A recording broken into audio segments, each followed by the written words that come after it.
Howdy folks, it's Adriel, the hunting gear guy. I wanted to do another corrosive ammo test today. I've got some 7.62 by 39 by 54, and I wanted to test it with a couple of different kinds of steel.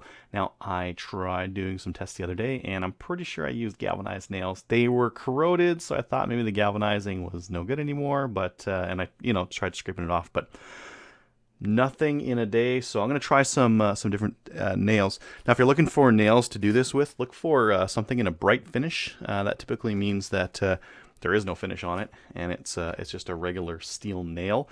I've also taken away that little, if there is anything on the surface, just with a quick little scour pad here, just right up off the top there.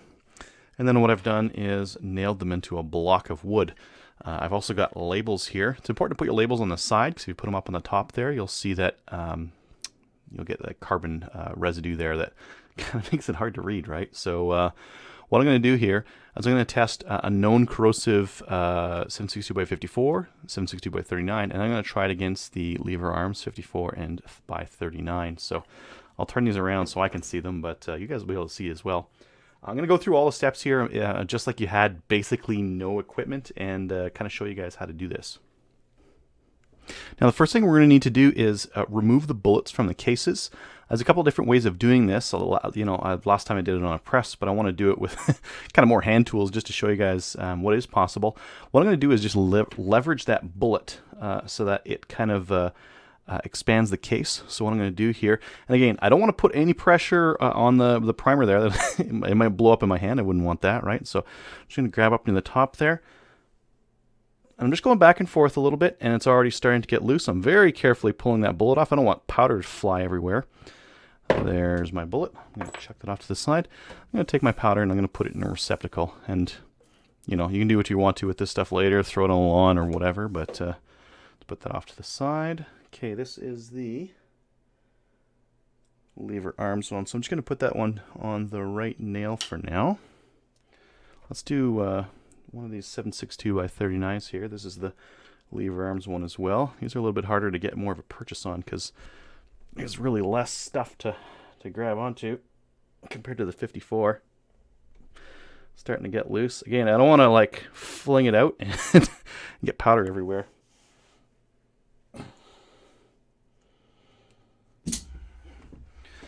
Oh man, that one was tight. Come on, get out of there. Get out. There, it's coming. Some of these have like a tar seal on the bullet. That makes it even harder to get them off. They really mangled the case neck on this one. Alright, and pop him. Whoop. Pop him on the right nail. Let's get these other 54s. This should be the corrosive stuff here.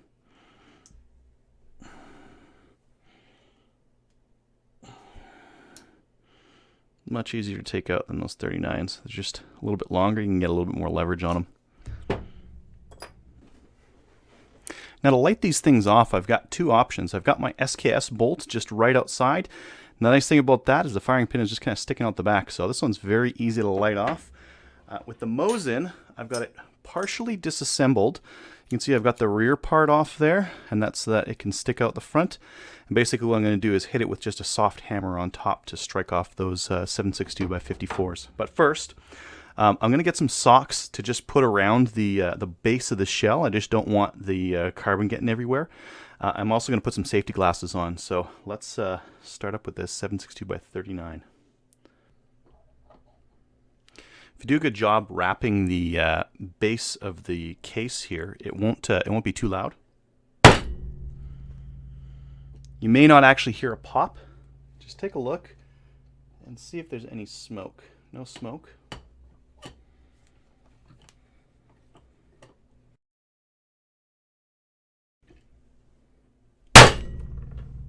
There it went. Wasn't holding the base of the sock very hard, so made a nice pop.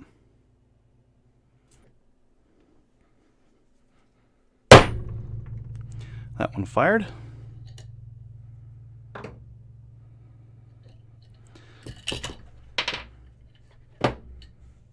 Caught it. There we go. Look at that nastiness on that sock now. Burnt sock. Ugh. Now I found the 7.62 by 54 to be a little bit tougher to light off, and that's primarily because this case is just a little bit harder to hit and get a nice shot off of.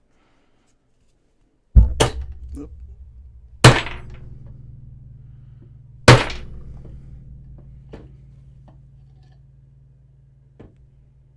Nope. You can just look inside and you can see whether there's been whether it's lit off. It's very easy to see, very apparent.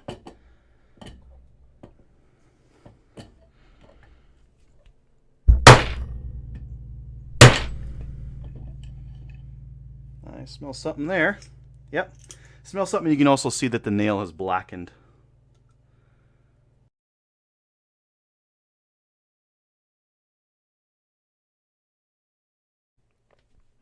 All right, now we're looking at day one, kind of day one. So I did this last night. There's those, I didn't realize this. This is these galvanized steel nails. Now they do have a little bit of corrosion just at the tip here, but the rest of the galvanizing is still doing its job for now. We'll see later. Now you can start to see that there's starting to become like an orange sheen on this one. This one's looking a little bit better, but right towards the tip there, it's starting to get orange. So that's that flash rust that we get from these things once we start to see those corrosive salts take action. Now there's our lever arms nail there. That's their 54, and it looks fine. There's no flash rust on that one. And then over here, this is the by 39, 760 by 39, and it's looking fine as well. There's not really any rust to say on there. So I really encourage you guys to do this test for yourself. It's a really easy thing to do. You just grab a couple of nails and pull a bullet and strike the primer off on it, and you will find out whether or not your ammo is corrosive. And really, that's the best test that you could possibly do. So definitely take a look, see those guys. Now what I'll do is I'll actually leave these out so that they rust up a little bit more. But definitely take a look. I'll put a link in the description to the last time I did this, and you can kind of see what kind of damage it does after a couple of weeks of leaving those corrosive salts on steel. Again, test your ammo. Make sure that your surplus stuff is not corrosive, and if it is, ask for a refund. But this stuff wasn't, so fantastic. Thanks for watching.